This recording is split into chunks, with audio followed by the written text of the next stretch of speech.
habis. Nah, Rasulullah Shallallahu Alaihi Wasallam abla wafahu bis sholat. Hadisnya soal Rasulullah melarang orang yang menutup mulutnya kalau lagi sholat. Hadis ya. Pertama yang harus kita ketahui adalah dari keempat mazhab, dari mulai Syafi'i, Maliki, Hambali, Hanafi, sering saya katakan itu bukan ulama, bukan ustadz, bukan kiai. Sekali lagi, Syafi'i, Maliki, Hambali, Hanafi itu bukan ulama, bukan kiai. Sebutannya ya, tapi apa? Imam. Imam itu apa? Yang memutuskan perkara. Makanya wajar ketika berada di mazhab, berada di zaman kepemimpinan Syafi'i itu berbeda dengan kepemimpinan berikutnya, berbeda dengan kepemimpinan berikutnya. Karena apa? Kondisi situasional. Sebetulnya semua mazhab tidak mau lari dari ketetapan Nabi. Tapi kenapa masih berbeda? Karena pernah nggak mendengar sebuah hadis bahwa Rasulullah sambil di tengah-tengah sholat membunuh ular terlebih dahulu dan terus meneruskan sholat? Pernah mendengar nggak hadis Rasulullah Rasulullah lagi sholat membukakan pintu terlebih dahulu? Artinya ini cukup menjadi sebuah rujukan atau kias bahwa hal yang mungkin terjadi kita pakai ini. Masa harus diterangkan oleh Rasulullah? Contohnya badai, debu.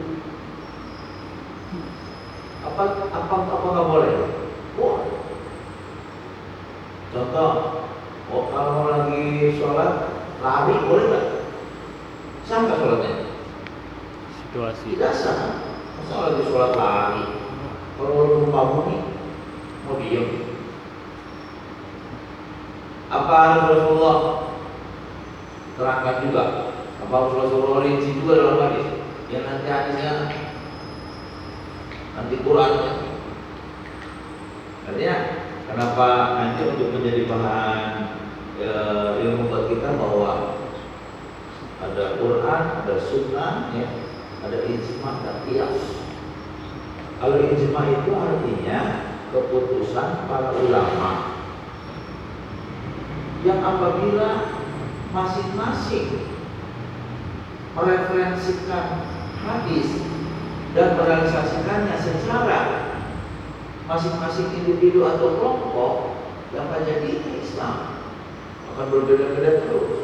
Dan musuh Islam lah yang akan tertawa ini bagus kan? Makanya selalu disupport kalau perbedaannya. Supaya apa? Supaya habit, supaya sibuki karena perbedaan itu tidak berbicara hal yang lebih urgent lagi. Ini keinginan musuh Islam. Maka kita tidak boleh terjebak oleh hal seperti itu. Ijma artinya apa? Ijma itu kumpulan ulama memutuskan, itu artinya sebuah institusi memutuskan. Dan inilah yang harus dilaksanakan. Aturannya seperti itu. Wallah, apakah nanti ijma ulama ini dialamatkan kepada MUI secara mutlak? Yang jelas fikih itu tidak boleh diputuskan oleh secara pemahaman pribadi, golongan atau betul-betul ijma. Nah, kalau kias itu artinya jika kita mendapatkan permasalahan dalam Islam tetapi tidak ada di dalam Al-Quran maupun hadis, maka dikiaskan. Jadi kiaskan dong. Contohnya Rasulullah matikan juru ular, ya. Terus meneruskan sholatnya. Artinya apa? Artinya dikiaskan ada antisipasi.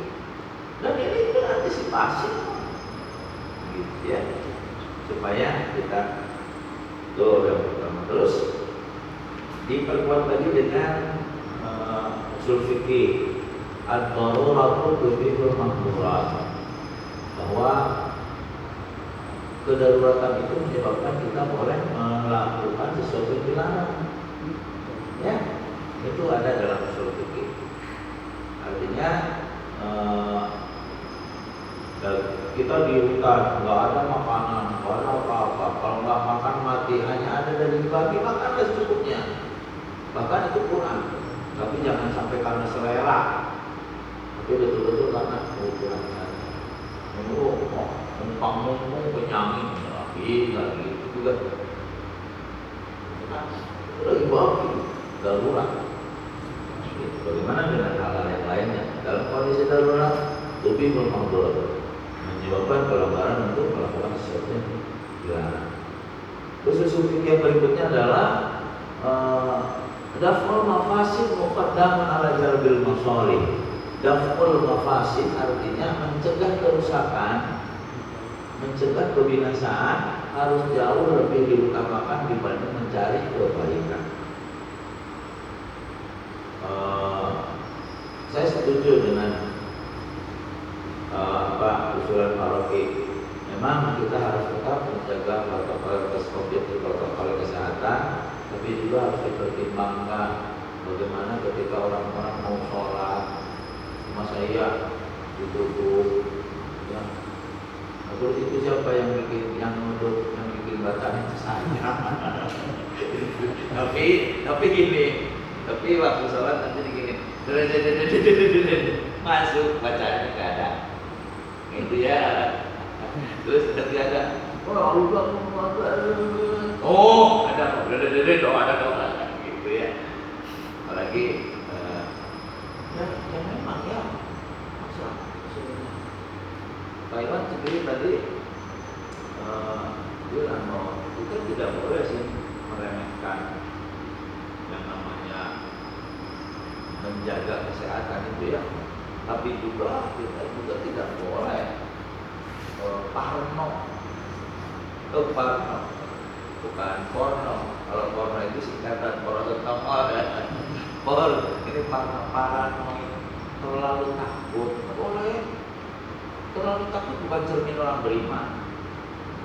Pasti orang beriman segala sesuatunya nggak terlalu. Rasa takut ada tapi nggak terlalu. Sebab ternyata kalau sudah terjebak kepada keterlaluan takut, itu imunnya turun. Imun kita turun. Jangan. Sering saya katakan di mimbar itu, biar sekarang saya mimbar agak-agak berhenti kecuali Jumat yang berapa masjid.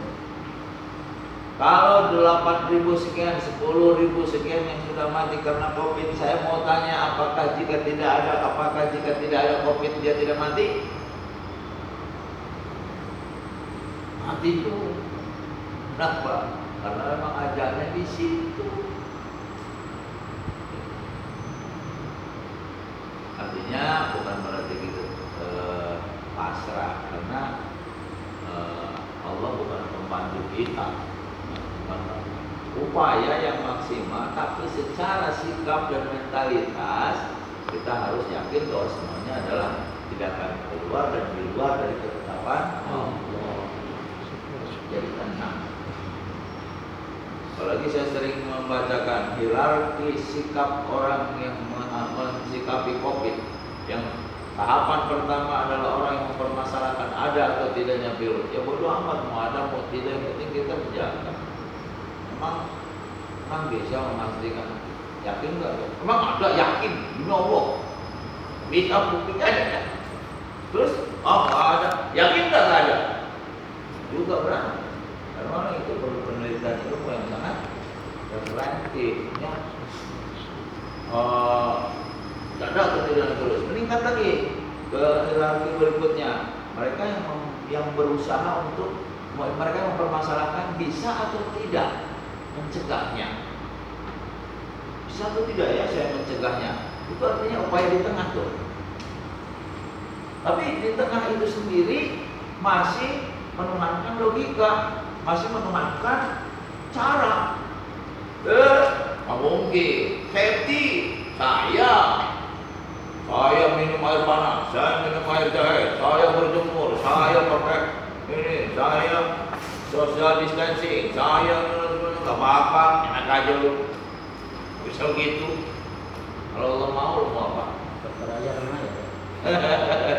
Ya nggak bisa begitu. Jadi yang tengah masih menuhankan akal, masih menuhankan upaya. Nggak boleh loh kita menuhankan upaya. Jika saja saya dulu tidak kuliah, saya nggak bakal jadi pengusaha, bro. Bahasanya apa itu kalau bukan bahasa orang-orang yang melampaui batas? Allahnya mana? Itu ya. Memang setiap yang pengusaha sukses itu harus kuliah dulu. Enggak. Artinya tidak boleh percaya yakin khusus kepada asifat saja. Makanya di hierarki yang tengah itu harus beranjak lagi ke hierarki yang puncak. Mereka-mereka yang beriman, mereka-mereka yang bertakwa punya sikap yang luar biasa. Apa sikap mereka? Mereka akan serta-merta bisa mengatakan dan dengan penuh keyakinan bahwa jika tidak terkena virus, belum tentu itu kebaikan. Dan jika aku kena virus pun belum tentu keburukan buat aku di mata Allah.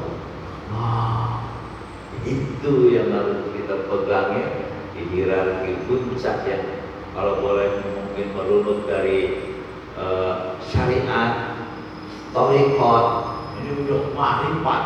Oh, ya, memahami kan gitu ya. Baik, itu hanya sekedar supaya menjadi tenang buat kita semua. Jika di depan itu tertulis apa?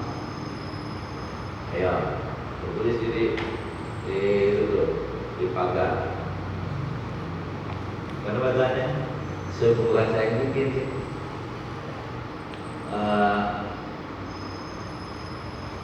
Untuk sementara ditutup buat umum, gitu kan? Buat umum untuk sementara. Terus kalau kita ya usus. Kalau yang mau masuk lagi, usus ya kan? Kayak gitu ya. Ya bahasa. Semua untuk umum, gitu kan? Supaya tidak ajar upaya.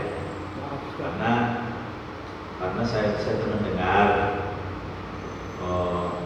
maaf ya, sekda kurang bagaimana safety, kurang bagaimana gizinya, kurang bagaimana vitaminnya, kurang bagaimana olahraganya.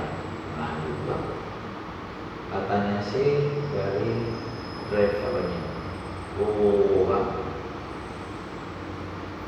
Terus camat, saya yakin ente sama camat jorokan ente, gue yakin jorokan gue sama camat, ya kan?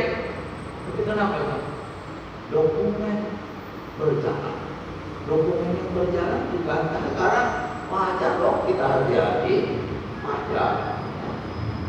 Pasar ditutup wajar. Wah, kalau bicara hikmah secara global luar biasa. Berhentinya produksi, berhentinya pabrik, berhentinya apa gitu. Ternyata memang kalau dibiarkan ozon kita sudah bolong-bolong. Sekarang tertutup lagi katanya. Yang penting kita orang beriman akan mengatakan Rabbana ma khalaqta hadza batila. Ya Allah, tidak akan Kau menciptakan segala sesuatu sia-sia. Terus uang yang beredar itu juga ya wajar kita harus. Baik, itu hanya mudah-mudahan menghadirkan sebuah ketenangan jiwa, dan insya Allah ketenangan jiwa ini akan membuat kita imun. Lupa ya bahwa hidup itu sedang menunggu kekalahan. Sekali lagi, hidup sedang menunggu kekalahan. Kalah apa? Imun kita kalah oleh penyakit. Penyakitnya mana? Sudah ada, masing-masing sudah ada penyakitnya. Virusnya sudah ada masing-masing. Saya juga jangan-jangan ini sudah ada virus di dalam saya. Virus corona bisa, virus influenza bisa, virus apa bisa. Tapi ketika berperang dengan imun kita, dengan daya tahan tubuh kita, terus daya tahan tubuh kita menang, maka insya Allah Itu. Kapan kita mati? Ketika imun kita kalah dan penyakit itu yang menang, maka kita akan mau mati. Kenapa mati? Karena jasad kita rusak. Kalau jasad kita rusak, maka roh kita pergi kemana? Kepada Allah. Sampai ada pertanyaan kemarin ya, sudah baca-baca belum? Emang orang yang mati itu badannya harus rusak dulu? Berarti kalau tidak, berarti ada orang yang mati tapi jasadnya belum rusak ya? Nah, saya setuju itu. Contohnya badan kita sehat, umur kita habis, terus ditinggalkan oleh nyawa ya mati. Tapi bagus, artinya kesehatannya full. Ya. Yang bahaya adalah jasad kita rusak, tujuan kita belum sampai. Nah, ya kan? Gitu. Ini sekedar analogi yang untuk membuat kita terus banyak berbuat kebajikan ya, insya Allah. Maaf Ustaz. Silakan. Sedikit. Boleh.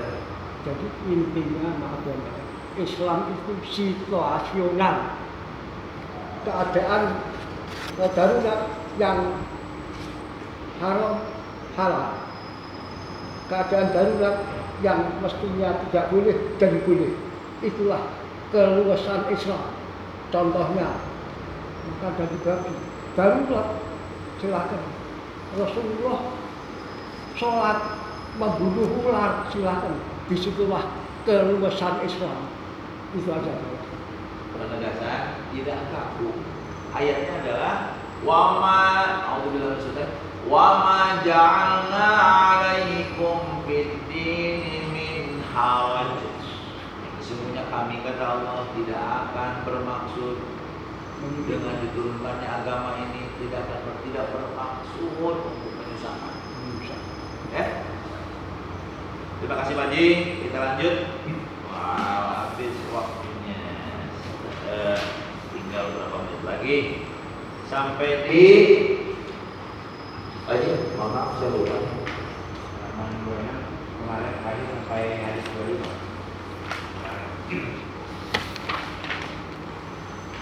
Ya, kalau dia yang 25 sekarang berapa menit?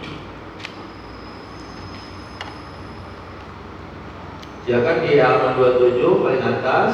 An Abi Sa'id, Abu Sa'id Ibnu Malik Ibnu Sinan Al-Khudri radhiyallahu anhuma anna nasan minal ansar sa'alu Rasulullah sallallahu alaihi wasallam.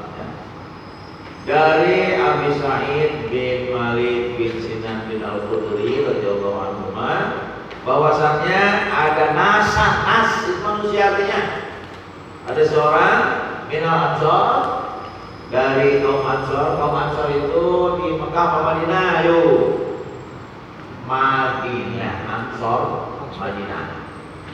Kalau dari Mekah muhajir, orang yang hijrah. Ansar yang menolongnya, ya. Ini Ansar.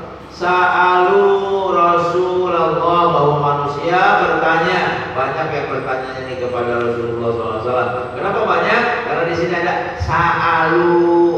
Kalau seorang sa'ala, kalau banyak sa'alu. Bertanya kepada Rasulullah SAW. Fa'atahu,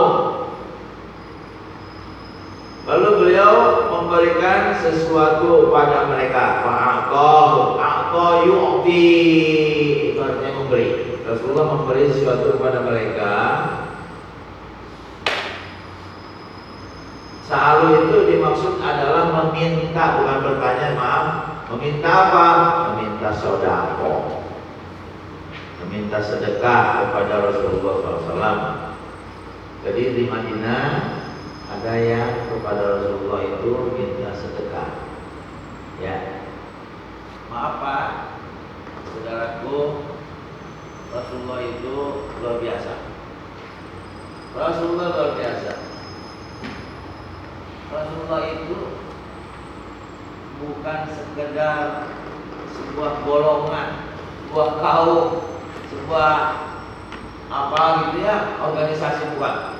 Tapi Rasulullah itu adalah sebuah perbuatan institusi yang di dalamnya ada Baitul Mal. Oh maaf ya, saya pikir tadi kita juga harus berlatih kok untuk mengadakan Baitul Mal. Kita berlatih untuk khas untuk Baitul Mal.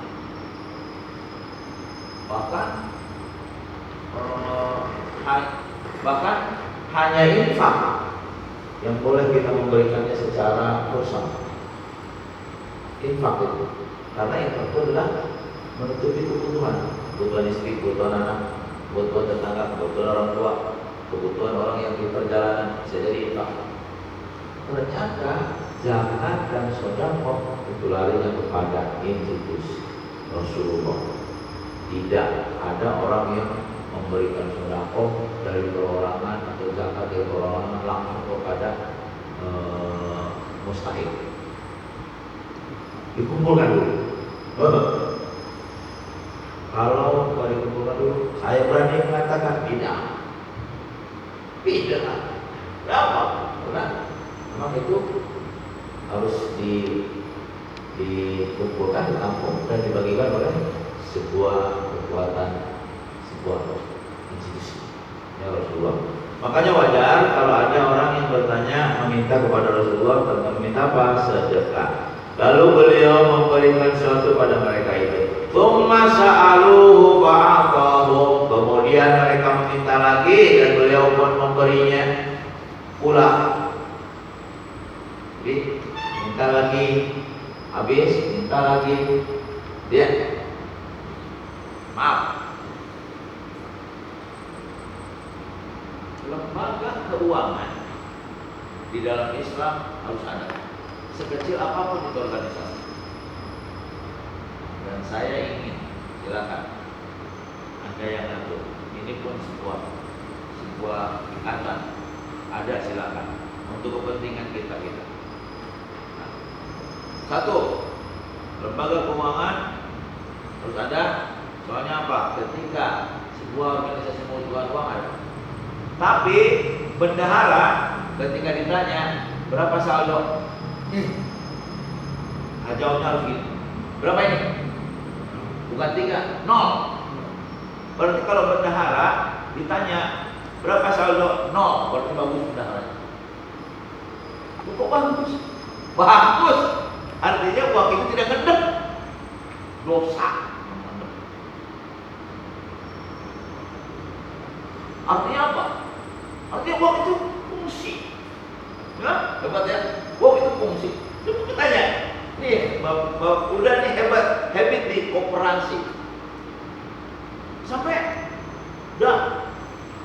Kita gitu kan, pinjam bisa pinjam uang. Lagi kosong, itu artinya uangnya bergulir. Bahkan kalau perlu uang orang dibayar-bayarnya, fungsikan, gunakan. Utang. Maaf ya, perusahaan yang bonafit kalau belum tentu punya aset, bisa jadi aset utang. Tapi apa? Tapi diukurnya dengan apa? Diukurnya dengan bukan semakin banyak profitnya, tapi semakin tinggi sahamnya untuk manfaat masyarakat. Itulah lembaga keuangan ya. Maka wajar kalau Rasulullah di sini ditanya, apa diminta? Rasulullah bagi sedekah, Rasulullah kasih. Minta lagi, dikasih lagi. Nah, terus berikut gimana? Ini sekedar ilustrasi ya. Beliau pun memberinya pula. Hatta nafida ma'indahu, sampai nafida. La nafida bahru qabla an tanfada. Apa nafida? Habis. Kan ada di ayat itu aja ya. Jika lautan dijadikan tinta dan pohon-pohonan dijadikan penanya, lalu kamu tulis ilmu Allah, la nafida, niscaya laut itu habis, kering, la nafidal bahru qabla pada kalimat Rabbi. Kalau jina bimithlihi madada, niscaya laut itu akan kering sebelum habis ilmu Allah. Sungguh pun engkau mendatangkan sebanyak itu tinta lagi, sebanyak lautan lagi. Gak habis-habis ilmu Allah. Coba, saya ingin ya forum ini lebih hidup ya. Ada pertanyaan mengapa ya? Kenapa? Pertanyaannya kenapa? Masing-masing bikin. Contoh, kenapa saya pusing? Kenapa anak nangis? Kenapa saya makan? Kenapa curut monyong? Kenapa air hujan itu adem? Kenapa banjir? Kenapa? Minta satu ya? Boleh? Satu-satu? Boleh bebas? Haji, kenapa apa? Iya benar, satu-satu ya? Ya. Kenapa? Kenapa manusia beda-beda? Kenapa manusia beda-beda? Banyak apa itu? Ayo. Kenapa orang yang nikah tidak punya anak? Kenapa orang nikah ada yang nggak punya anak? Kenapa banget itu? Kenapa ada siang malam? Kenapa ada siang malam? Kenapa kita harus makan tadi? Kenapa kita harus makan? Ini berarti lu lapar ya kan? Kenapa harus pakai peci? Kenapa harus pakai peci? Wow. Sebetulnya dia kehilangan untuk berpikir deket aja. Kenapa harus pakai peci? Ilmu kalau dibongkar itu, kenapa harus pakai peci? Belum tentu pertanyaannya lebih rendah dari pertanyaan Pak Iwan. Belum tentu. Kenapa pakai peci ya? Jangan-jangan ini tipu nih, Ustaz nih, tipu pakai ini. Ilah. Itu kan? Kenapa kita harus ibadah? Kenapa harus beribadah? Biasa. Kenapa harus ada riba? Kenapa harus ada riba ya di bangsa Indonesia? Allah Rabbi. Baik, silakan. Kenapa ada sawah? Udah banyak. Oh iya, lanjut dulu lah. Kalau soalnya udah siap aja sih, udah banyak. Kenapa kita mesti jujur? Kenapa kita mesti tidur? Jujur. Oh, kenapa mesti jujur? Kenapa harus bekerja? Kenapa harus bekerja coba? Kenapa kita harus nikah? Ya, gua tahu. Tadi. Ngurusin ini aja. Kenapa Ada laki-laki dan perempuan. ada laki-laki dan perempuan? Wow. Kalau dibahas itu, Masya Allah. Masih Wadi? Oh iya, Wadi. Kenapa hanya mikir dunia? Kenapa hanya mikir dunia, tidak mikir akhirat? Ya Allah, itu pertanyaan kalau dibahas. Ilmu semua. Ternyata kan untuk mendatangkan ilmu nggak perlu harus ustaz. Bertanyalah kepada diri, lalu pertanyaan itu cari jawabannya, terus baca buku. Aduh, luar biasa. Satu saja pertanyaan, jangankan pertanyaan Bapak yang hebat-hebat. Kenapa daun jatuh? Bukukan, gak bakal cukup satu masjid ini bukunya. Kenapa daun jatuh? Itulah ilmu Allah. Nah itu ya, sekedar untuk benar-benar kita ini memang perlu belajar, perlu membaca.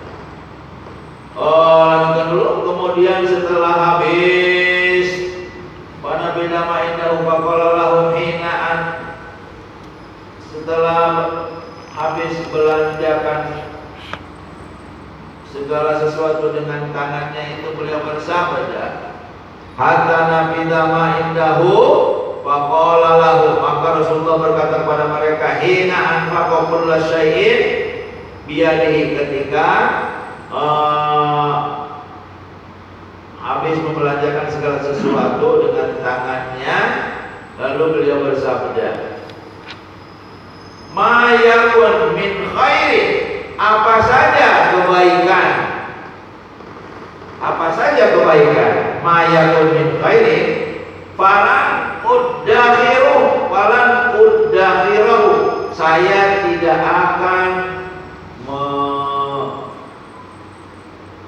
maka tidak sekali-kali aku akan simpan apapun yang kumpul padaku, aku tidak akan menimbunnya, aku tidak akan menabungnya, aku tidak akan mengumpulkannya tanpa hilang dengan yang menyebabkan yang dikumpulkan oleh Rasulullah itu tidak bermanfaat.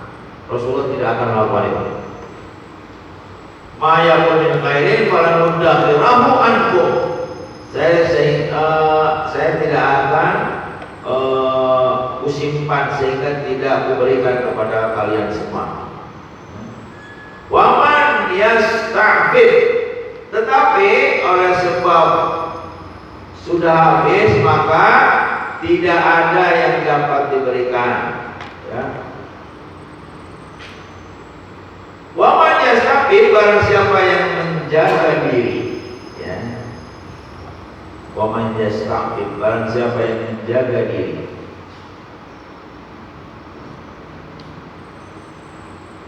yu'iffahullah, maka dari menjaga diri dari apa? Yasta'fif itu artinya menjaga diri dari minta-minta. Dia ada orang minta-minta, ya, itu sebetulnya kasihan. Barang siapa yang minta-minta dari orang lain, maka akan diberi rezeki kepuasan oleh Allah, dan barang siapa yang merasa dirinya cukup, maka akan diberi kekayaan oleh Allah. Waman yasta'fif yu'iffahullah, waman yastaghni yughnihillah. Barang siapa yang meminta-minta, maka memang akan diberi kecukupan oleh Allah, dicukupkan. Tapi barang siapa yang yastaghni itu artinya merasa cukup, merasa baik. Di sini barang siapa yang merasa dirinya cukup, itu pasti Allah akan jadikan dia kaya raya. Oh, berarti kalau kita mau kaya, kita harus berjiwa besar, merasa cukup. Artinya tidak minta-minta. Minta-minta itu akan dicukupkan oleh Allah, tapi hanya sekedar cukup. Tapi barang siapa yang merasa yastaghni itu merasa kaya, yastaghni, merasa kaya itu bukan sombong ya artinya, tapi aku ini nggak miskin, ya. Nah, orang itu nanti akan diberi kaya oleh Allah, yaitu apa?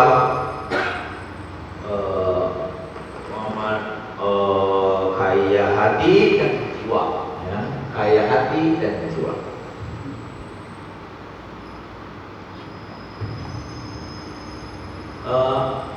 Saya mau nanya nih, boleh nggak? Mau kaya harta apa kaya hati? Wah, cuma dua-duanya. Itu pokoknya juga bisa mau. Ini kalau milih, pasti orang beriman akan milih kaya. Karena orang kaya hati pada dasarnya kaya harta. Orang kaya hati itu kaya harta. Rasulullah secara kasat mata dia nggak punya apa-apa. Bahkan menjelang meninggalnya pun hanya 2 dinar dalam batang itu untuk dibagikan. Tapi jangan salah, andai Rasulullah mau kumpulkan 1000 unta merah di depanku, kumpul. Karena apa? Value-nya sangat tinggi, kebaikannya sangat tinggi. Siapa? Siapa yang tidak akan menolong Rasulullah? Tidak ada. Cuma mungkin akan jadi pertanyaan buat kita hari ini untuk mengukur kebaikan kita ini. Berapa banyak orang yang bergembira ketika kita bergembira? Enggak ada satupun. Bahkan mereka bersedih karena ngiri sama kita. Wah, cilaka. Berapa orang yang turut berduka cita ketika kita menderita? Enggak ada. Bahkan sebaliknya, mereka gembira, nyorakin duit, emang enak. Berarti kita ini perlu dipertanyakan, ya, begitu. Sekali lagi saya baca. Oh, barang siapa yang menjaga diri dan dari meminta-minta kepada orang lain, maka akan diberi rezeki kepuasan oleh Allah. Dan barang siapa yang merasa diri cukup, maka